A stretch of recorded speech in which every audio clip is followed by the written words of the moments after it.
pessoal, eu estou aqui com a doutora Ana Paula Santos Horta. Tudo bem, Ana Paula? Tudo bem, seja bem-vinda aqui à Web TV Passos e para o programa que nós vamos fazer de forma bastante especial para a segunda mostra Tunim de São José da Barra. Eu estou aqui, você também, a convite da Sabrina Moura, que é a organizadora desta mostra, foi a organizadora da primeira, além de organizadora, ela é também a idealizadora. E então aqui eu já quero deixar de pronto, né, o agradecimento a você por ter podido vir, né, falar com a gente aqui sobre a Folia de Reis na Serra da Canastra. É um tema bastante instigante, que para nós, né, para mim e para a Ana Paula, faz um sentido enorme. Eu tenho uma ligação com as questões de manifestações culturais por conta do mestrado. E a Ana Paula tem tanto do mestrado quanto do doutorado. E aí, é sobre isso que nós vamos conversar aqui um pouquinho. Ana, quando que surgiu assim essa ideia, né, de você em trabalhar especificamente a Folia de Reis, que primeiro foi no mestrado, estou correta? Sim. Boa tarde, pessoal aí que está nos assistindo. Muito obrigada à minha amiga Adriana Dias pelo convite, né, que na verdade foi feito pela Sabrina. Quero parabenizar pelo projeto e muito feliz em fazer parte dessa linda história que está só começando aqui, né, na região da Barra, de Passos, da Serra da Canastra. Eu comecei a pesquisar Folias de Reis ainda na graduação. Eu fiz faculdade de História na USP de São Paulo e durante a graduação eu frequentava muito aqui, né, a região da Serra da Canastra. Meus pais são aqui de São Sebastião do Paraíso, meu pai é de Fortaleza de Minas, minha mãe é do norte de Minas, mas eu vim adolescente, vim da criança, na verdade, morar aqui em Paraíso. E fui para São Paulo fazer faculdade e lá as pessoas falavam comigo: nossa, você é da região de Paraíso, de Passos, é perto da Serra da Canastra. Eu, o quê? Serra da Canastra? Não conhecia. É a convite, né, de algumas pessoas, eu fui conhecer a Serra da Canastra e me apaixonei pela Serra da Canastra. Comecei a ir para lá todo feriado, todas as férias, todo o tempo no mundo que eu tinha. Eu pegava ônibus e ia de São Paulo direto para Piauí, de Piauí para Vargem Bonita, na época, estrada de terra ainda. Ficava lá todo o tempo, adolescente, na época, assim, jovenzinha, 17, 18, por aí, né, fazendo faculdade. Eu entrei na faculdade com 17 anos. Depois eu comecei a fazer cicloturismo e comecei a ir para a Serra da Canastra sempre de bicicleta. Colocava a bicicleta no ônibus de São Paulo, ia até Piauí, de Piauí ia para o Barreiro de bicicleta. Depois fiquei mais ousada, comecei a sair de bicicleta lá de Paraíso, ia todo dentro ali, pela Wanda, fazia todo condomínio de pedras, ganhava ali a parte alta da serra, via Cascadanta lá do outro lado, pegava Babilônia. Então a minha paixão foi pela Serra da Canastra, em princípio. E aí eu decidi que eu tinha que trabalhar com a Serra da Canastra de alguma coisa, assim, algo tinha que fazer sentido para mim. E eu pensei em ir para geografia, ir para a parte mais física, mas não foi o que me pegou, apesar de gostar, estudei. E sendo neta de congadeiros, eu, aqui de Fortaleza de Minas, já tinha uma familiaridade com essas expressões artísticas culturais, né? Artísticas culturais do povo aqui da nossa região. E cresci com meu avô, congadeiro, recebendo as congadas em casa. Ele tocava, tinha um violão lindo, azul, cheio de fitas. Quando meu avô faleceu, já bem idoso, o grupo dele, né, o terno de congos, foi até a casa, no velório.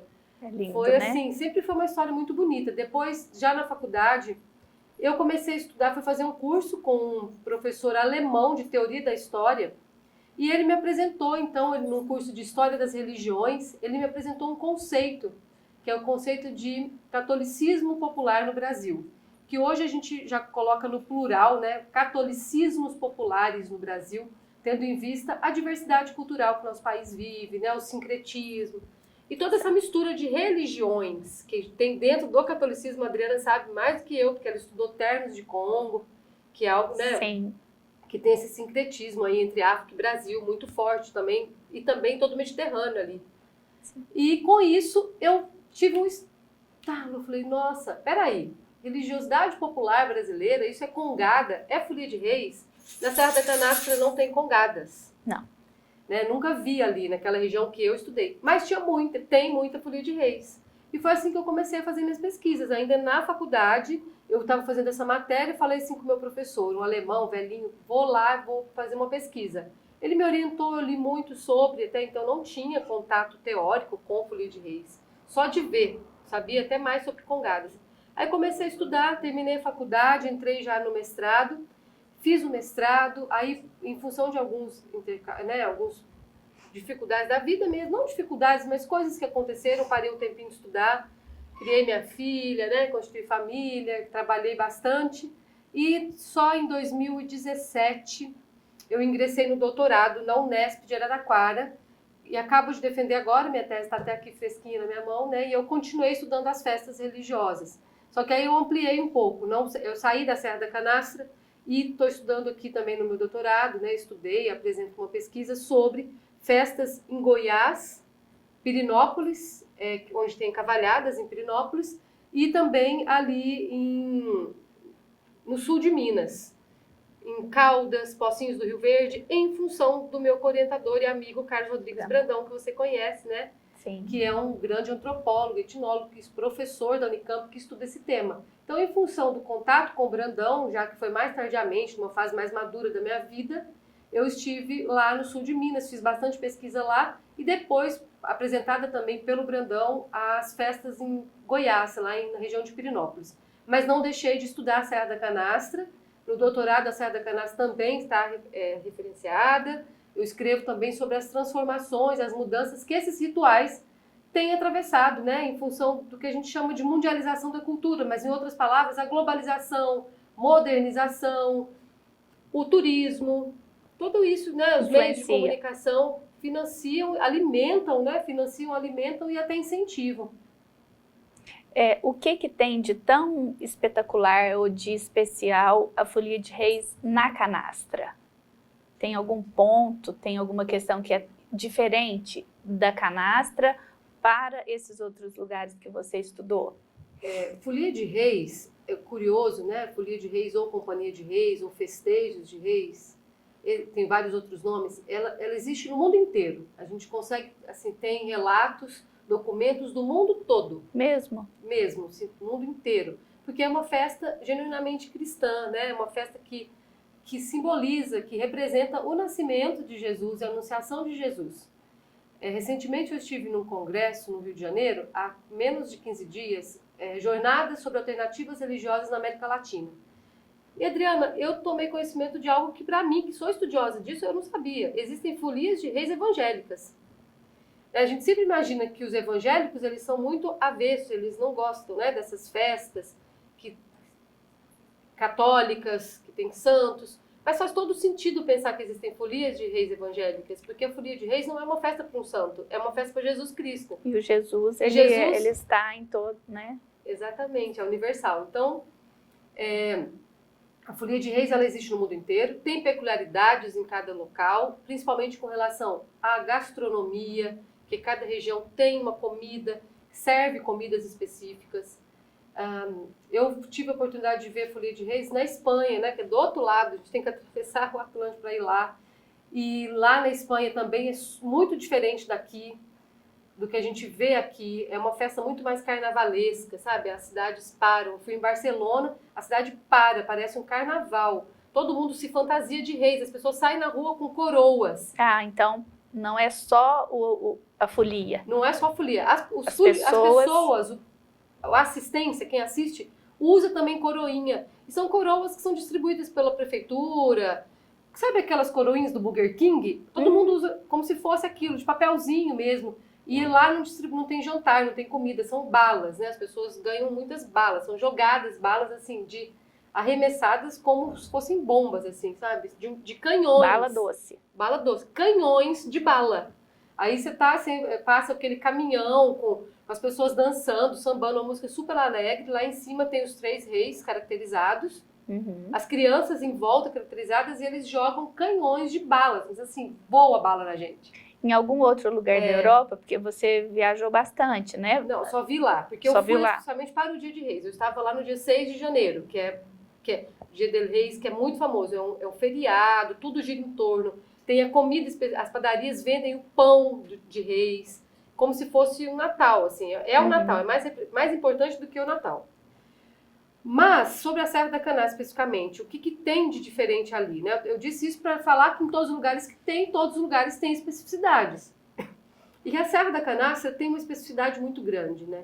Que é a questão, talvez, eu diria pela minha interpretação, pelas pessoas ali serem muito unidas, terem uma relação muito íntima entre elas mesmas, um sentimento de comunidade muito grande. As pessoas que estão lá há muito tempo. Os foliões, em geral, já são netos de foliões, filhos de foliões, são pessoas que carregam essa tradição de muito tempo. Então, eles estão muito dentro de família.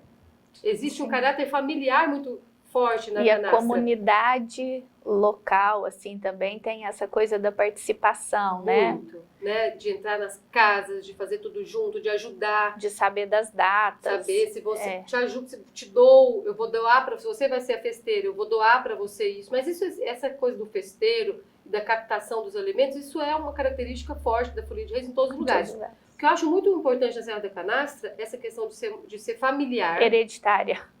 É familiar e é assim, muito forte, né? Basta a gente olhar ali na Folia de São José do Barreiro, que a gente vê lá, né?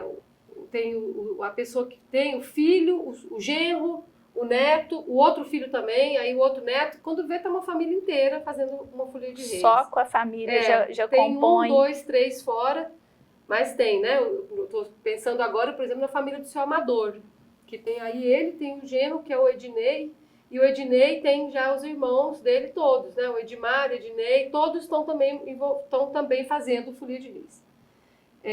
E outra coisa também específica ali da Serra da Canastra é a culinária. A gente tem...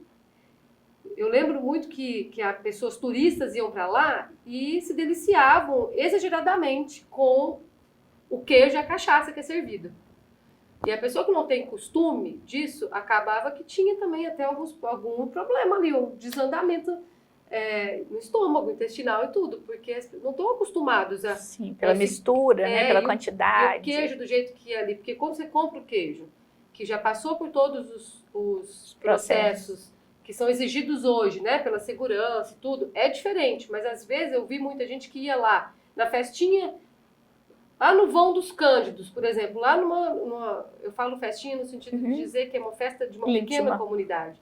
E aí ele pega ali o queijo que foi feito naquele lugar, sabe? E que pra gente, nós já estamos acostumados com aquele tipo de bactéria que tem naquele queijo, que é o que faz a peculiaridade do queijo canastra. Sim. A cachaça que a gente está acostumado, a comida na carne de porco, no óleo de porco, na gordura de porco, que também é algo que é muito peculiar ali na canastra. Eu fui fazer assessorei, na verdade eu fiz a produção local de um filme, um documentário, que foi inclusive premiado, que é da Bruna Carvalho, do Igor Amin, lá de Belo Horizonte, né, de uma produtora, a Cocriativa, e eles eram vegetarianos.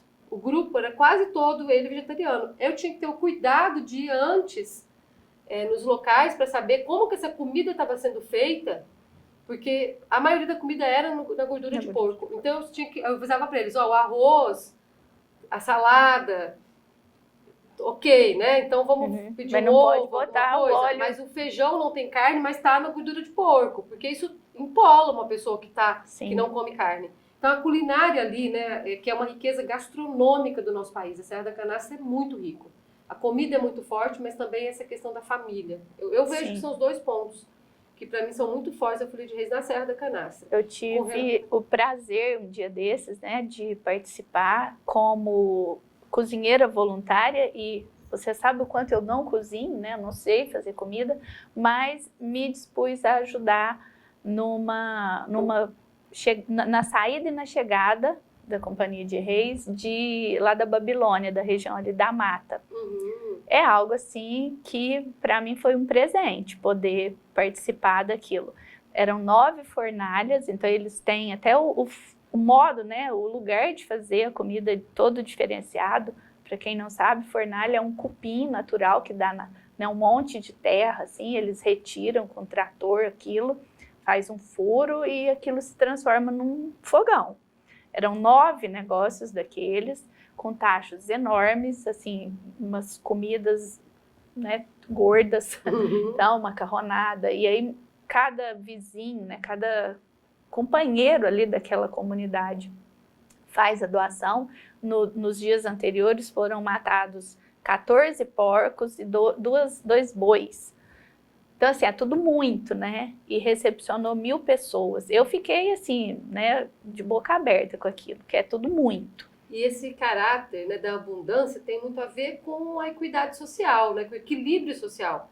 Porque é um momento, talvez o único momento em que as tensões de uma sociedade, que mesmo sendo uma comunidade pequena, todos os locais têm suas tensões, seus conflitos, seja por uma cerca que foi colocada errado ali no vizinho, né? Seja por uma questão... Um gado que invadiu, ou uma questão pessoal, né, de antipatia, mas nos momentos de uma festa como essa, todos os problemas, eles são desconsiderados. E todas as pessoas se tornam iguais, né, nesse sentido. Que o rico, o pobre, ou o meu parente, ou o morador distante que vem depois de anos, todas as pessoas têm o mesmo tratamento. Todas as pessoas são recebidas, acolhidas, têm os mesmos direitos de comer, de beber, de se fartar. Né? E é uma coisa assim meio medieval, né? Tem um livro do Pantagruel, chamado Pantagruel, que fala da comilança e da bebida, como que é farto nas festas, nos castelos, festas medievais. As pessoas bebem e comem para se fartar. Isso é algo muito católico. Né? A relação do católico, do catolicismo com o corpo é muito diferente da relação do não católico. O não católico, eu vou citar principalmente as religiões evangélicas, né? As religiões pentecostais, elas têm uma relação com o corpo que é muito mais de repressão. O Rubem Alves fala isso, né? Tem um livro chamado Religião e Repressão, e que ele mostra, a gente começa a entender muito mais por que as religiões católicas têm essas festas. Porque o jeito do católico lidar com o corpo é muito mais livre, muito mais festivo. O católico, ele gasta o que ganha. O calvinismo já colocou ali, como leis do protestantismo, dar um pouco para a igreja, guardar o resto, né? Porque quanto mais rico você for, mais abençoado por Deus é o sinal que você é. E o católico liga para isso. Se eu ganhei hoje, amanhã é sábado de aleluia, a gente gasta, a gente bebe, a gente come, a gente dança, a gente pensa depois. É a alegria, né, do corpo livre, as danças, as expressões artísticas culturais que são muito performáticas, né, no sentido de que aqui não sou eu sou aqui o palhaço da Folia de Reis. Eu tô com uma máscara, eu tô com roupas, não sou mais eu, sou outro personagem. E é um personagem que dança, que canta, que faz estripulias. E essa mistura, né, entre religião e festa é uma coisa assim, é muito rica, é muito particular mesmo das festas religiosas do catolicismo. Muito interessante. O meu maior medo em criança era a máscara, né, do palhaço, porque por trás daquela máscara tinha um mistério, né, e eu nunca soube lidar muito bem com as questões misteriosas do mundo, mas aí isso eu estou falando para uma criança, né, de 7 anos. E trouxe esse medo do palhaço, chegava a ser pânico, assim, quando a Folia de Reis ia na fazenda onde minha avó morava, eu saía, corria para o alto da goiabeira mais alta que tivesse, ou da mangueira mais alta que tivesse, de medo. Então, assim, eu remeti muito o barulho do batuque, né, da folia, a medo. Eu só fui desmistificar isso, né, quando eu resolvi fazer o mestrado e estudar justamente manifestação cultural, porque foi algo que me chamava. E aí, num livro do Edgar Morin, né, Meus Demônios, a máscara do palhaço era o meu demônio. Então, hoje tá resolvido já isso daí. E é lindo, né, você saber que ali por trás não é uma pessoa, é uma história, é uma história familiar, igual você disse, né, vem essa coisa da hereditariedade, e que vem de vários lugares, né? Porque na sua pesquisa você levanta que isso é uma coisa do mundo, né? Uhum. É possível, Ana, precisar, assim, desde quando que tem Folia de Reis? Ou isso é algo que não tem muito a ver com a sua pesquisa? Não, acho que é possível precisar. Tem vários livros que demonstram, né, que já existia no Oriente, ali no Mediterrâneo, em Portugal, na África, né? Porque desde quando existe? Desde quando existe o cristianismo e que existe a narrativa cristã, já existem festas que trazem isso, né? Porque a Bíblia já está na Bíblia falando que uma estrela foi perseguida pelos 3 magos. Então isso já está na Bíblia, eu não sei precisar. Então é coisa de pouco menos de 2000 anos, né? Que é a história. Agora, para o Brasil, há indícios de que realmente veio, né, com os colonizadores portugueses e que houve também um sincretismo aqui, né, com os escravizados africanos que vieram. Então, o que a gente vive hoje é uma mistura de tudo isso. Embora, no mestrado mesmo eu não consegui enxergar essa mistura. Embora a maioria das pessoas achem que só é uma cultura que é portuguesa. Assim, veio de Portugal e é do Brasil, é de português, diferente de outras expressões culturais como congadas, que é mais africano. E se você falando agora do palhaço, eu vou puxar um pouquinho isso aí, resumidamente, trazendo, as culturas africanas, eles usam muito máscaras. Sim. Né? E eu consegui dar um passo interpretativo. Veja, isso é uma interpretação, serve como, quero dizer que antropologia, que é a minha área, não é história, não é para a gente fazer datas, catalogar as coisas, mas é para explicar os rituais. E como que eu explico? É em função de interpretações. Uma das interpretações que eu fiz no doutorado, que foram, assim, vamos dizer que avanços interpretativos comparado ao mestrado, não fiz sozinha, eu também li bastante, né? Nós já temos aí alguns autoras que tendem a aproximar o palhaço de Folia de Reis com a figura do moleque, com a figura do Exu, da mitologia dos orixás, né? Com as religiões africanas, né? Com candomblé e com umbanda. O Reginaldo Prandi, desculpa, tem um livro chamado Mitologia dos Orixás, e eu tive o cuidado de ler lá a parte dele que ele falou do Exu.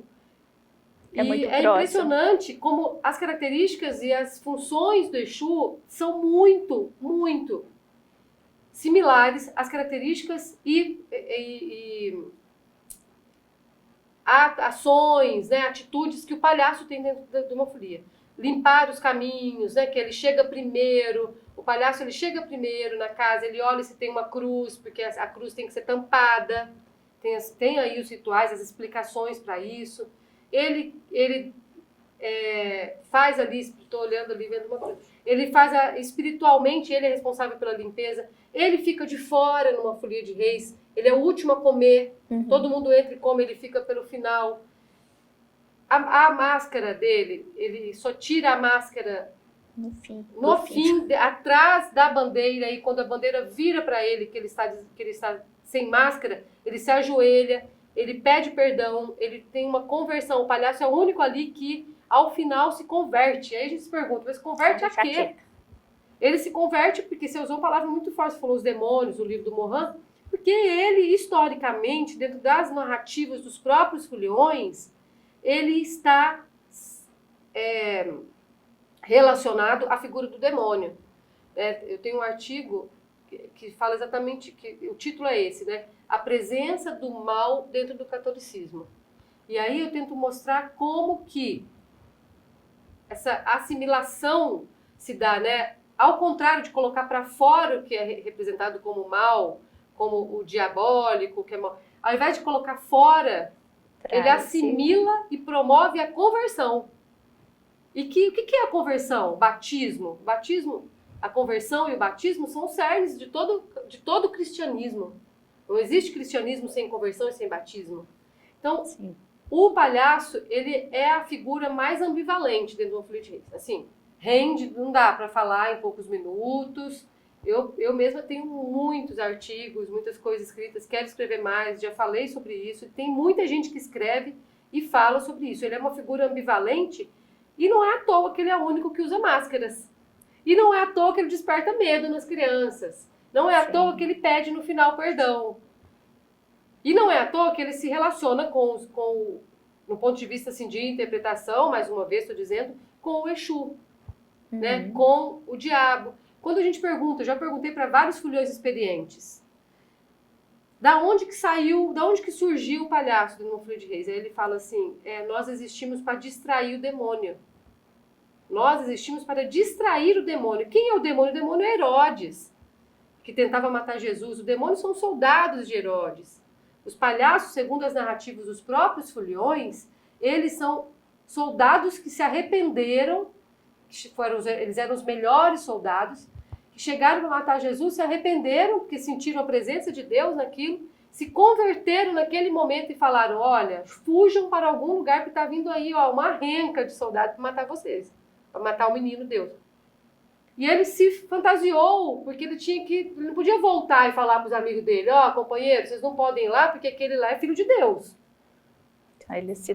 Ele se fantasiou como um bobo da corte, que é uma figura medieval também, muito, né, é algo comum nos relatos. E ele se colocou máscara, colocou roupas para tampar tudo. Ele não aparece nada, né? No palhaço não aparece nem a mão. Nada, nem o cabelo, nem nada. Nem o cabelo, nada. E então ele volta, reencontra esses amigos e começa a dançar, fazer estripulias, fazer as brincadeiras de palhaço, oferece bebida. E ele faz com que os soldados se embriagassem, dormissem. E durante aquela noite, né? Isso são interpretações. Mas se a gente volta na Bíblia, a gente sabe que é uma noite. É a noite que a família cristã, né, que a família sagrada, sim, precisa para fugir para o Egito. Ou seja, se não existisse essa conversão, não existiria Jesus vivo, não existiria o cristianismo. É o Salvador, então, na verdade. É o Salvador, é muito forte. A figura do palhaço é a figura mais forte, que rende mais interpretações, é uma figura com muita potencialidade, né, de interpretações, de visões e riqueza mesmo, para a gente conseguir entender tudo que uma folia de reis, porque às vezes a gente vê uma folia de reis aqui, Nova Barra, aqui em Passos, em Paraíso, lá em São José do Barreiro, em Vargem Bonita, São Roque, a gente vê uma folia de reis e pensa que é uma mera representação teatral, que é um elemento folclórico, que é um elemento das pessoas que estão fazendo aquilo ali, porque pessoas estão movidas pela fé, desocupadas, não tem que trabalhar. Fazendo por fazer. Fazendo por fazer, pagando uma promessa. Mas não é só isso, né? É um dinamismo que traz a perpetuação, essa cultura dinâmica que se modifica, que está viva, né? E que traz a perpetuação do cristianismo. Essa que eu fui, ali na região da Mata, tem 150 anos. Ela está em processo de tombamento pela Prefeitura de Delfinópolis. Então, assim, mostra a importância dessa manifestação específica, né, ali. Como que ela perpetua, né? Como que se mantém, é muito interessante. Bom, Ana, vamos, né, falar um pouquinho assim, o que você chegou de finalmente na sua tese no doutorado? O que fica de... Assim, eu sei que é difícil explicar, né, nesses minutinhos aqui que a gente tem, mas o que você deixa para a humanidade? Por enquanto, né? Porque as teses, elas são sempre depois revistas, né? Você mesma vai dar continuidade aí no pós-doc e, né, vai dar sequência nesse seu material. Mas o que fica? Então, o meu trabalho, ele se preocupa principalmente agora justamente com as transformações. Como que essas festas se transformaram, que eu chamo de espetacularização. Ou seja, rituais que acontecem em cidades, comunidades, pequenos grupos, e como que está tendo uma tendência, né, assim, natural nos últimos anos, de que essas festas se tornem grandes espetáculos de massa.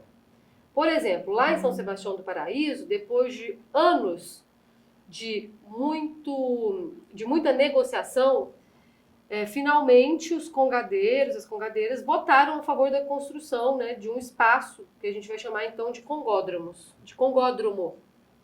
Algo que no momento em que se colocou há muitos anos, eu e Lilian Ságio, que é antropóloga também, doutora, professora da Universidade Estadual do Rio de Janeiro, eu e ela escrevemos matéria em jornal, nos colocamos em oposição a isso, dizendo que essas festas deveriam estar onde está a igreja, deveriam ficar quanto tempo possível dentro dos pequenos grupos de comunidades e não se tornarem grandes espetáculos de massa para ser palanque, que já vinha numa tendência também, já há algum tempo, já estão se tornando palanques para políticos, palanques né? Hoje em dia tem influenciadores digitais, né? As pessoas vão lá para postar, para fazer foto, nem sabem o que significa aquele ritual. Muitas pessoas não têm nenhuma fé naquilo, nem são da religião católica, vão lá porque para ganhar votos, sobretudo em ano de política, a gente vê muito isso acontecendo.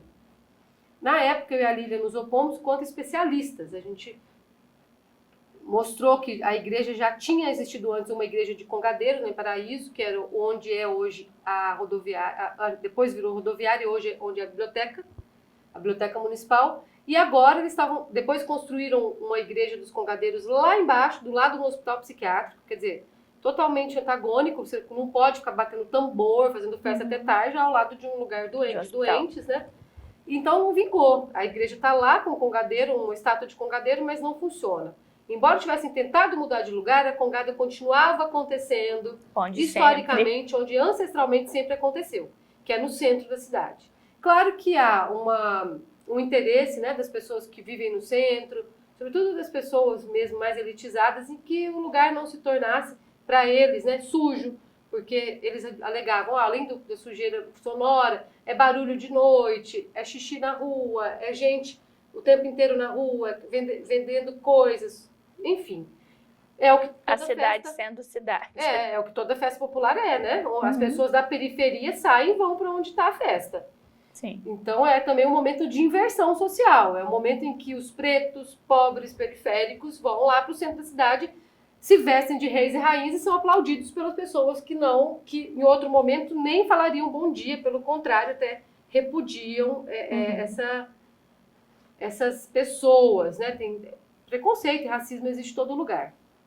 Mas então hoje lá em Paraíso já está tendo essa renegociação, aparentemente, eu não estou mais envolvida com isso, mas aparentemente já foi, os próprios congadeiros aceitaram que isso agora vai se tornar uma realidade, que vai sair lá da praça e vai lá para a Avenida do Fórum, da Câmara, e vai ser então Congódromo. Ora, o próprio nome Congódromo já remete a cavalhódromo, né, que é um grande espetáculo. Não quero dizer aqui que carnaval significa só uma festa que não é religião. Porque quem sabe um pouquinho de carnaval, sabe que lá no Rio de Janeiro, que é onde é muito forte, por exemplo, os carnavais, né, os grupos carnavalescos, todos passam em algum templo religioso antes e durante toda uma vivência religiosa ali do negócio. É muito forte, né? O sambódromo, ele é só para o espetáculo. Ele é só para o espetáculo, mas o que também não elimina a possibilidade de ter lá dentro as vivências que são religiosas, porque a gente leva a religião para todo lugar, né? Sim.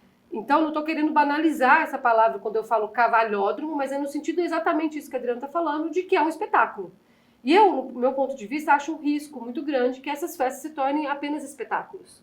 É porque daqui a pouco, o que já acontece lá em Pirenópolis. Por isso que eu fiz uma contraposição, né? No meu trabalho eu comparei.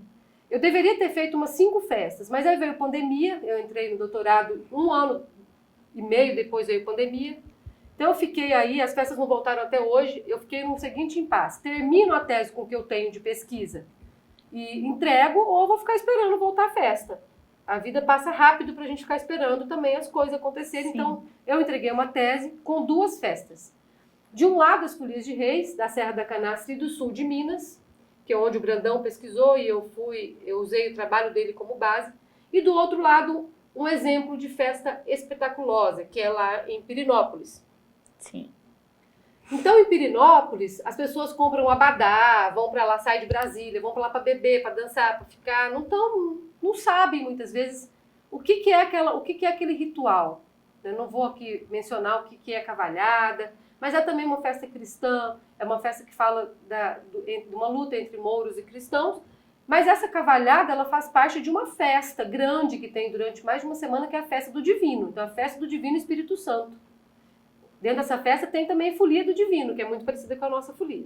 Mas as pessoas não enxergam mais essas folias, a festa do Divino. Vai lá para ir para a cavalhada. Né?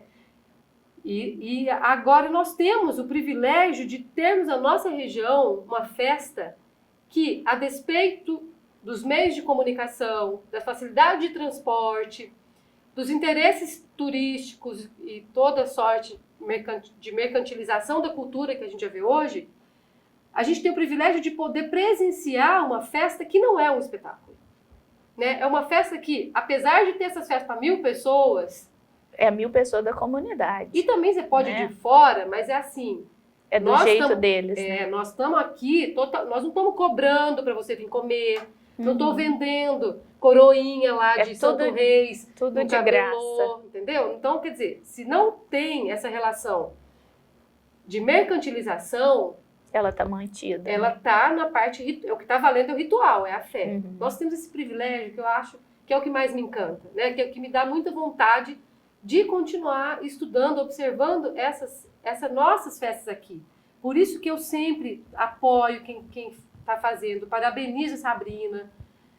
Sou apaixonada nas pessoas das comunidades, nos foliões, né? Nas mulheres que fazem, que estão no que a gente chama lá de bastidores, fazendo as roupas, né? Mas aí, respondendo a pergunta da Adriana, algumas coisas que eu acho que mudou, mesmo aqui, que não temos espetáculos, é nítido a mudança com relação à facilidade de transporte que a gente tem hoje. Eu faço pesquisa há mais de 20 anos, então quando eu fiz, as pessoas ainda dormiam, né? A gente sabe que tem a casa de giro, que é aquela casa que você vai lá e só pede a comida, o folião vai, pede a comida, reza ali e sai. Tem a casa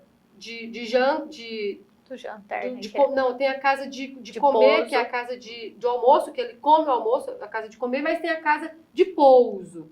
E a casa de pouso, em geral, antigamente, as pessoas jantavam, primeiro antes de jantar colocavam os instrumentos em algum quarto, se despiam, faziam as orações, tudo, tiravam as máscaras, vestimentas de folião, comiam e dormiam ali. Ainda tem. Ainda tem, mas é muito raro. Aqui na Serra da Canastra ainda existe, mas não são mais todas. Não são mais todas. As que eu acompanhei, hoje em dia, eles já voltam para casa, porque tem facilidade de transporte, tem facilidade de comunicação. Porque ainda que eu falo assim, não, mas a gente dorme. Você pode até ainda dormir. Mas ali a pessoa dorme, mas ela está no WhatsApp com a família à noite. Isso muda totalmente o tempo de ritual e a profundidade do ritual, porque nós tínhamos antes o que era praticamente um retiro espiritual. Né?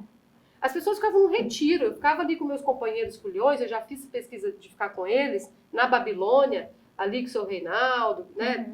E outras pessoas do grupo, o Zé Rosena. Foi na casa do seu Zé Rosena, essa que eu fui. Que tem 2 filhos, que tem um filho Os gêmeos? 2 palhaços.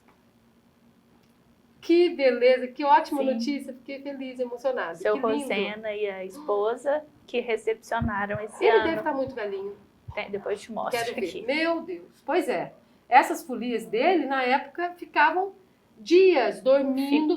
O filho dele já narrou visões, porque eles atravessavam às vezes de moto para ver a namorada, né, porque eram solteiros. E ele me contou uma vez que teve uma visão, no meio da Babilônia, ele viu Nossa Senhora com São José, e o menino Jesus, assim, no azul, saindo. Um menino que não bebia, sabe? Não tinha, se ele estava sob o efeito de algo, era o efeito do retiro espiritual, de fé que ele estava vivendo.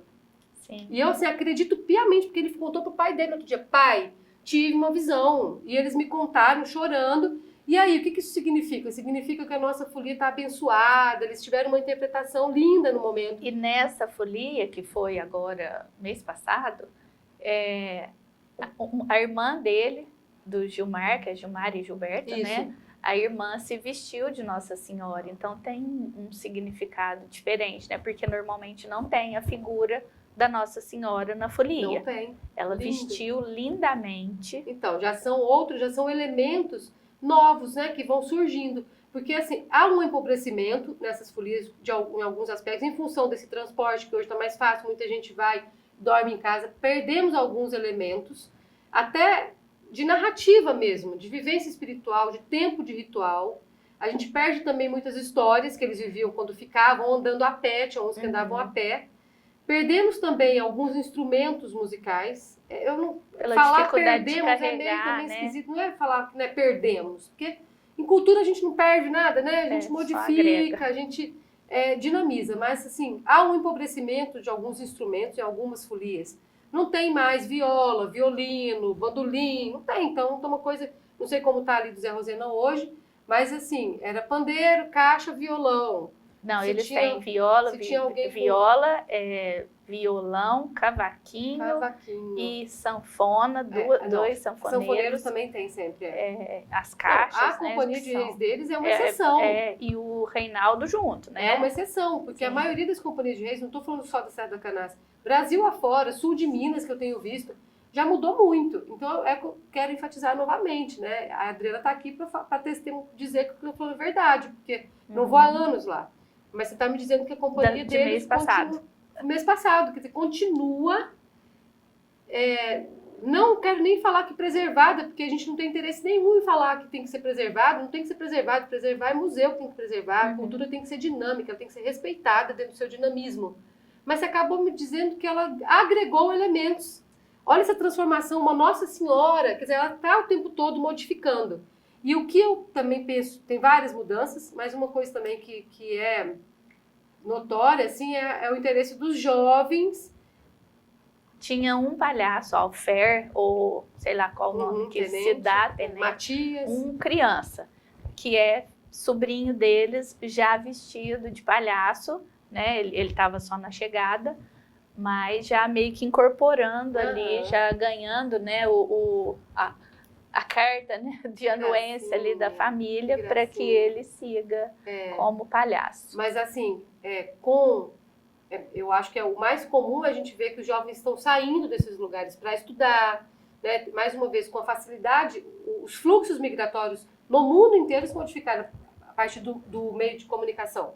Porque hoje você assiste um programa sobre a Tailândia e fala, nossa, amei, quero morar na Tailândia. Você se organiza para isso.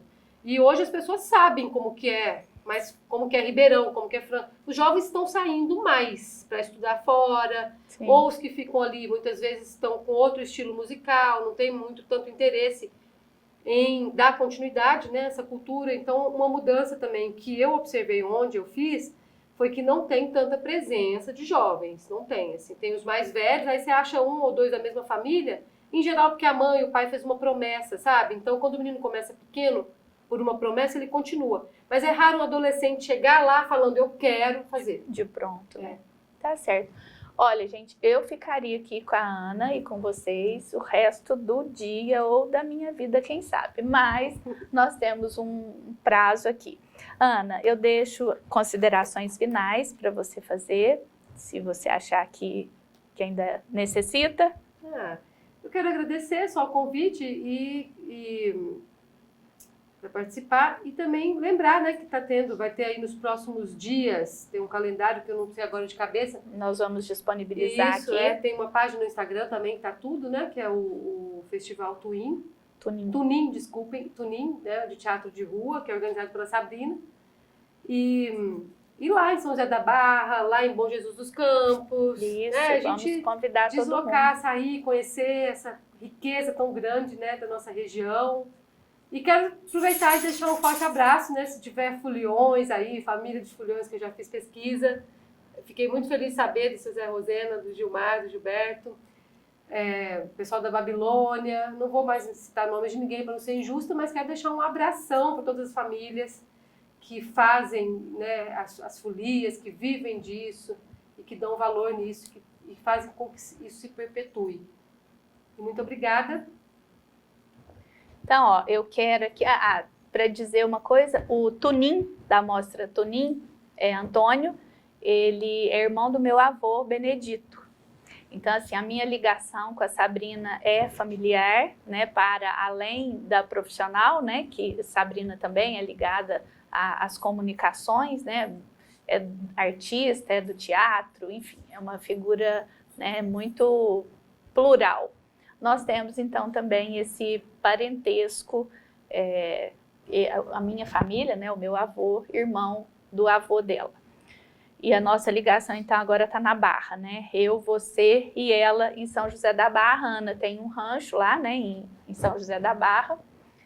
E eu quero aqui agradecer a Web TV Passos, né, ao José Carlos Calas, ao Vitor Hugo Calas e toda a família aqui que nos acolheu para esse momento.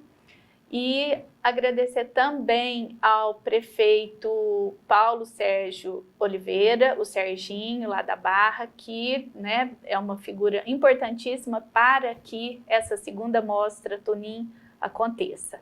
E aí tem aqui alguns agradecimentos, que são pessoas que apoiaram a mostra Tunim, que é a Folha da Manhã, o Café Silva, Barra Grill, ICA, Sabor de Minas, Agência C, Pouso Ponta da Serra, lá da Darcy, Lanchonete Sueli, Visual Confecções, 4 Estações Boutique e RM Contabilidade e Escola Náutica. Então, eu encerro aqui esse nosso encontro, essa nossa entrevista, e nós vamos deixar para vocês aqui o convite, né, o material todo dos dias de programação da segunda mostra Tunim.